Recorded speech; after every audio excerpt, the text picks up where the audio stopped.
महाराष्ट्र शासनाची कृषी विभागाची महत्त्वाकांक्षी योजना असलेली कृषी तंत्रज्ञान व्यवस्थापन यंत्रणा आत्मा अंतर्गत नवापूर तालुका कृषी अधिकारी यांनी रानभाजी महोत्सव 2024 चे तहसील कार्यालय सभागृहामध्ये कार्यक्रम आयोजित केला होता।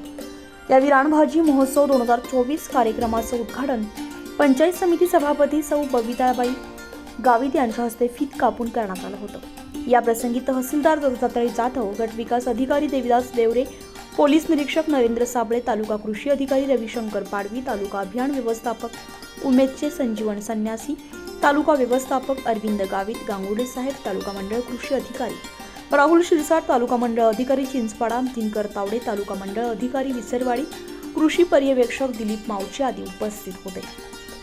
यावेळी उपस्थित मान्यवरांचे तालुका कृषी अधिकारी रविशंकर पाडवी यांच्या हस्ते सत्कार करण्यात आला।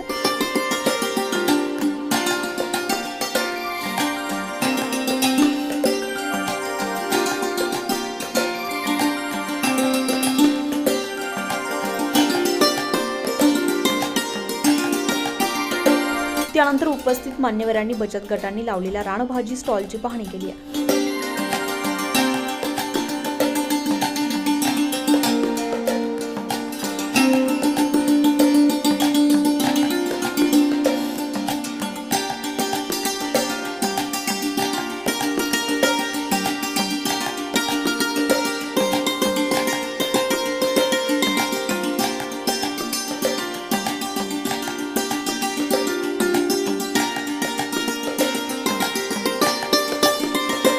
पौष्टिक आयुर्वेदिक सकस आहाराच्या रानभाज्यांची तसेच तृणधान्यांची माहिती तालुका कृषी अधिकारी यांनी मान्यवरांना, नागरिकांना, शेतकऱ्यांना दिली आहे। बचत गटांनी शिजवून तयार केलेल्या रानभाज्यांचा मान्यवरांनी आस्वाद घेत कौतुक केले। नवापूर तालुका स्तरावरील खुशबू महिला बचत गट मोथरवा, माही महिला बचत गट जामतलाव, इंदिरा महिला बचत गट गताडी, लक्ष्मी महिला बचत गट हळदाणी, राधा महिला बचत गट कामोद, मोनिका पापड उद्योग भोमदीपाडा, शांती महिला ग्राम संघ डोकारे, सरस्वती महिला बचत गट बिलबारा, देव मोगरा महिला बचत गट बिलगव्हाण, दिशा महिला बचत गट दापूर, हिरकणी महिला बचत गट बालांबराई, राजलक्ष्मी महिला बचत गट जामतलाव यांसह एकूण 13 महिला बचत गट तसेच माजी सैनिक भवरेसर, डीजे मशरूम फार्म उमरपाडा, कृषी पर्यवेक्षक दिलीप रेशमा मावशी यांनी तसेच तालुका मंडळ अधिकारी, कृषी पर्यवेक्षक, कृषी सहाय्यक आदींनी मिळून पौष्टिक आणि सकस तृणधान्य प्रदर्शन मांडत रानभाजी महोत्सवामध्ये सहभाग नोंदवला होता। रानभाजी महोत्सवाच्या स्टॉलला नवापूर तालुक्यातील शेतकरी बांधव, शहरातील नागरिकांनी भेट देऊन रानभाज्यांची तृणधान्याची माहिती घेतली।